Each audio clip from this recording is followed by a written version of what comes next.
I learned the hard way because I come from struggle. I come from not having a lot and having to look after it. Friday night, you look at your account, it's fit and healthy, and you think, I'm going out, I'm going to have a good time.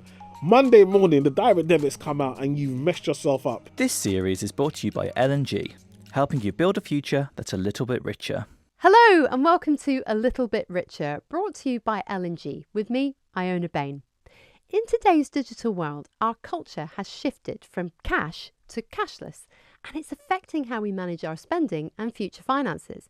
So today we want to talk about the role of cash in society and what we can do to put some friction back in our finances when our money is increasingly digital. Here with me to discuss all this is friend of the show, Emmanuel Asuquo. Emmanuel is a financial advisor, TV presenter, motivational speaker, best-selling author, podcast host and content creator with 15 years experience in financial consulting. Welcome back, Emmanuel. Hey, Iona, how are you? I'm good, thank you. So, Iman, we're seeing a lot online now about people returning to cash. Yes. Why do you think that's happening? And what are the benefits of using cash? Yeah, I think the reason we're seeing people return to cash is just the fact that contactless is such a disconnect. Mm-hmm. And so one of the hardest parts about money is the fact that every day you step out of your house, somebody is trying to take money from you. Like, and not in a bad way, but just here's a service that you can take, or here's a product that I think you'd like. When you can tap that away, you have all the access to all your money. Money just continues to go. And I always tell people money flows. It comes in and it goes out. And if you don't find blockers or you don't find ways to put your money in certain places, it will just leave your hands no matter how much you make. If I have £50 and I'm only using cash, I can only spend the £50 I have. Mm-hmm. No matter how much I want to spend 100, I have access to 50. And so it helps you stop yourself when that impulse comes in because you're limited. And then if you want to go and spend more, you have to go to the cash machine. You have to go find a cash machine. When it's just tap, it's just Face ID, tap. What happens is it's just so simple, so easy, and it goes so fast. So that's why so much more people are coming back to cash as a way to feel that connection to money, because there's a pain. There's no pain when you're tapping away. So I think that's why people are coming back to cash. And do you think that shift in mentality can also benefit you if you're shopping a lot online? Because what you were describing about leaving the house and having commercial pressures, you don't even have to leave your house now. It's all there in your pocket, on your phone, constant inducements to spend money through social media and internet shopping. 100%. You know, I do this thing with people, with my clients, where I tell them, look, we got a 48-hour rule. So even if you see the thing you want to buy and it's on sale and you're just like, you got to wait 48 hours. Do you know that with my clients, something like 75% of the time, they do not end up buying it when they're back in their right mind? Because there's something, do you know, there's something about when you're online and you're spending and the deals are there and you think about, oh, I'll use this there and I'll do this there. And when you walked away and come back, you realise, I've got something similar in my wardrobe already, or actually, I don't actually need that, or I could use that to do something else. But in the moment, while the adrenaline's pumping, you feel like I need this now. I can't live without it. So just giving yourself that gap. You go every shop you want to go to without ever leaving your house, and it becomes dangerous. There needs to be a delay. We need to actually, because we've got more stuff than we actually need. Yeah, delays are good for us sometimes. Exactly. There needs to be a delay. There needs to be a pause to actually say, do I need this right now, or am I just buying this because I have the ability to? And again, sometimes we are emotional spending. It's I don't feel so good today, I'm going to buy myself something. Yeah. I've had a great day, I'm going to buy myself something. Yeah. And whatever mood you're in. Two things that have worked for me in terms of controlling my online spending. One is not having a digital wallet, at least for a period of time. Yes. So if I have Apple or Google Pay, then it just makes spending too easy. Whereas even if it is a case of having to get a card out of my purse, that puts a bit more friction into my finances. And then the second thing is removing automatic, credit card details when you are shopping online. The way it just fills all the forms, you know what that's like? Yeah, magically. Well, there we are. And there's no reason not to spend now. Not ticking that box to also fill my credit card details has definitely made a bit of a difference. Yeah, I'm the same. I'm a big fan of using my chauffeur service that through an app that I'm not going to mention, but also I use that app for eating as well. So I'm someone, if I know I've ordered a bit too much, then I'm gonna uninstall for a period of time. So I have to get back on the bus, back on the train, and back cooking in the kitchen. Do you think that also there's a correlation here between cash helping you keep on top of your budget and being on a low income in the first place and really having to watch every penny. Because it's interesting, when I go to my local discount supermarket, the queue for the manned checkout is always really long. And that's because it's the only checkout that accepts cash. Yes. And I think businesses are missing the trick. I get it. It feels great. You have the electronic thing. You can go and just scan it and pay and go. But the reality is that for a lot of people, especially when money is tight, I can't afford to pay the wrong amount. I need to check. I need to make sure that what I'm spending I can actually afford. So I need to give myself a budget. And I think we don't think about it in that way. That actually, like you said, watching every penny. There were times I've seen my mum, pour out her purse and count 5p's and 2p's to make up enough to buy what she needs to buy, because that's all the money she has. Sometimes when you're tapping, you don't have that. And then now with overdrafts and all that, you're just getting yourself into more trouble. And actually coming back to cash and limiting yourself, it can feel negative, but actually can have a much more positive impact because you're living within your means. And I think we have to go back to get into a society where actually it's okay to say no. But it is hard using cash now. A lot of shops won't accept it. You can't pay your bills with it. You can't save and invest with it. What are the difficulties of using cash? It is so hard to use cash. I mean, I used to be a cashier in a bank, and people would come in, they'd have their energy bill, they'd write how much they're going to pay, and we'd scan it through, we'd take the cash and pay their bills. Now everything is direct debit, everything is online. And so, again, you can't keep that control. There are some big drawbacks to cash, and I think you're going to feel very passionately about one of them, which is that sometimes people will say to me, well, can't I just put my money under the mattress? Because that's clearly the safest thing to do.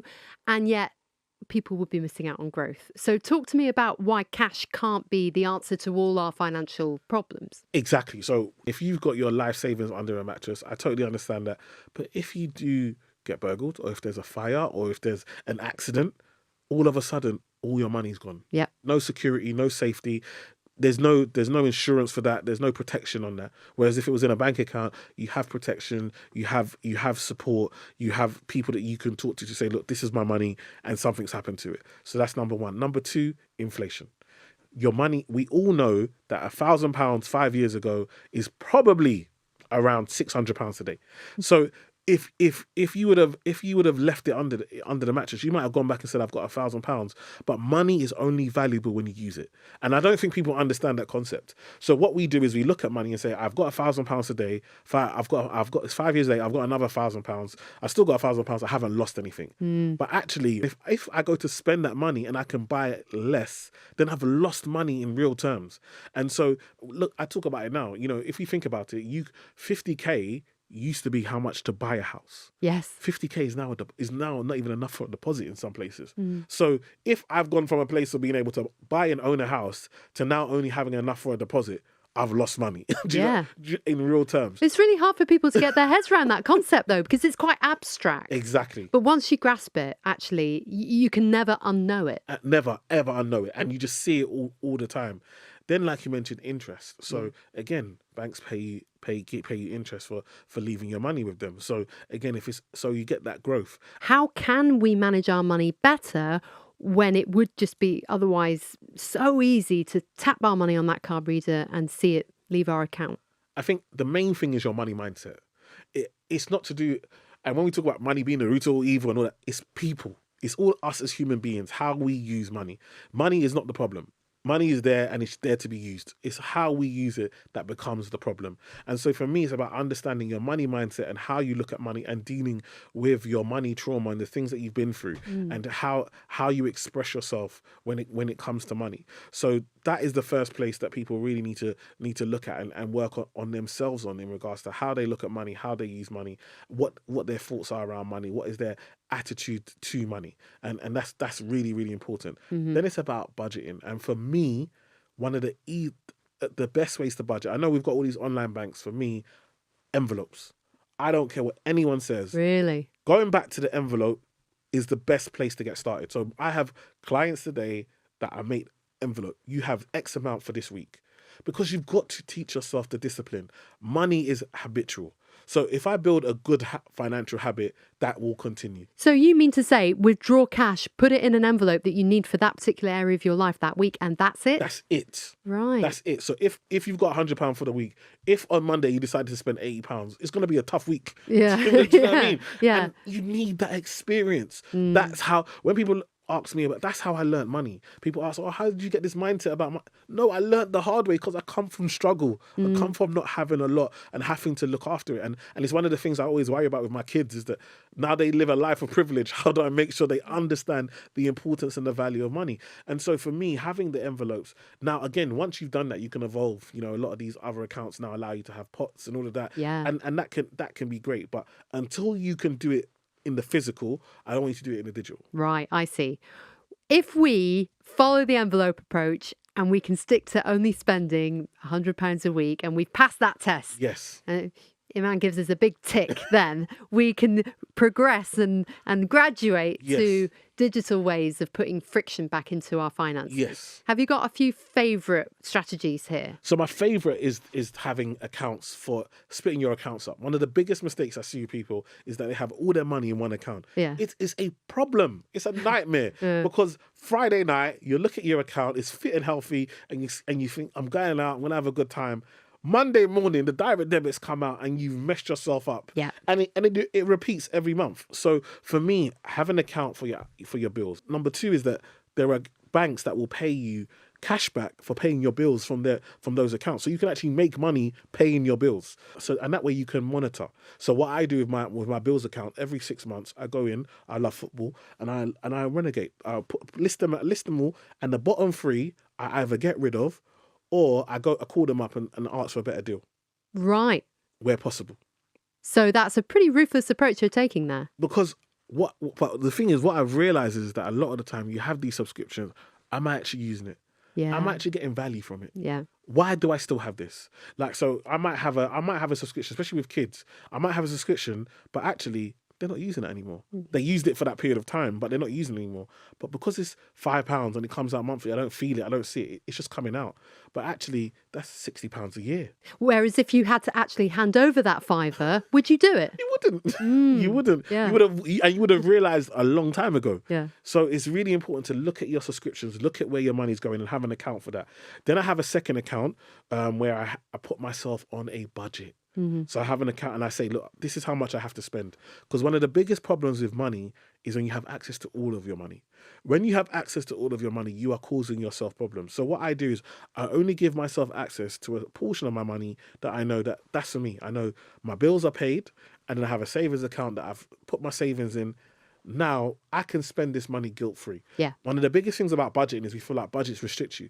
Actually, a budget sets you free because I can spend this money however I want and know I've paid all my bills, I've saved for my goals, and now I'm free to spend this money guilt-free.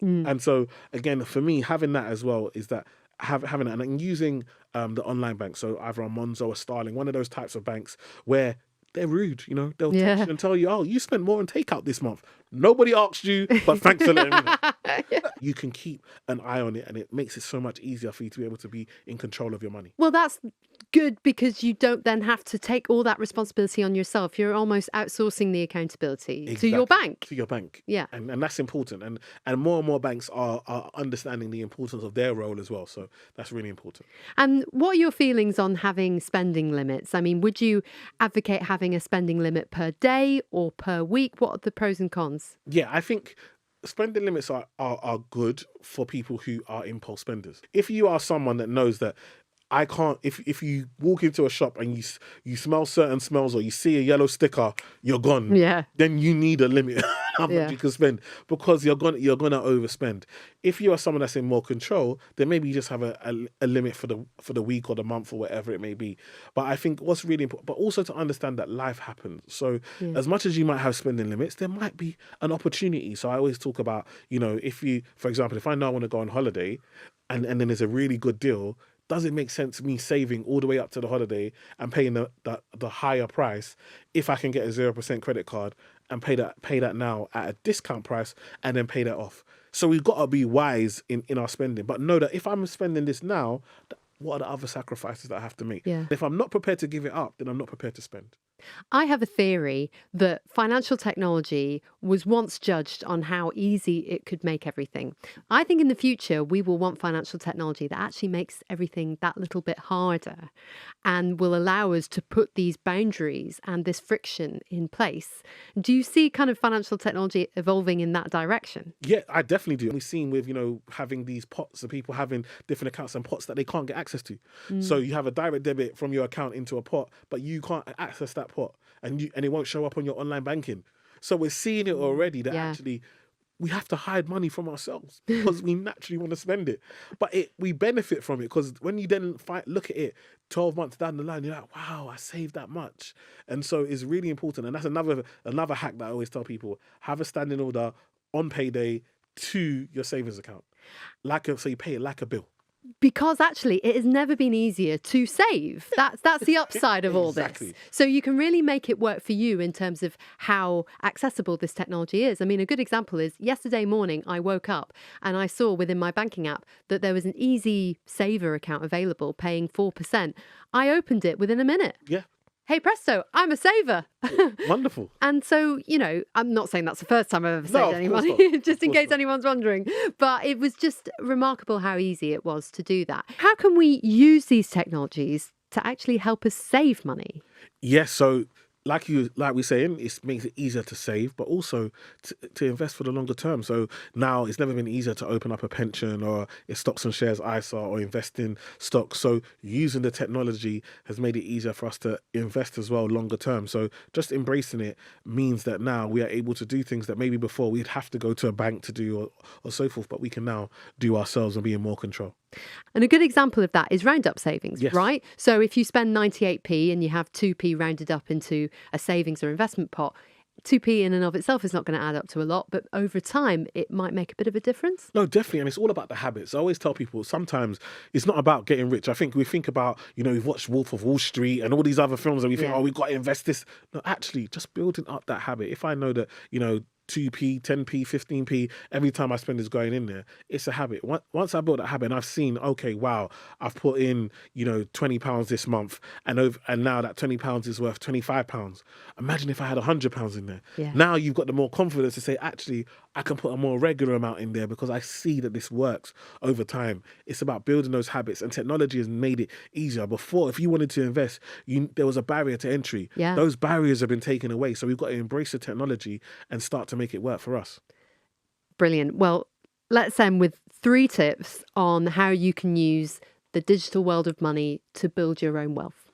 Great question. I'd say number 1 is to really understand your money. So as we talked about, embrace the technology, understand where your money's coming in and out of. Because people always tell me, what's the cheat code? How can I make more money? There's only 2 ways. You either make more money or you cut your costs.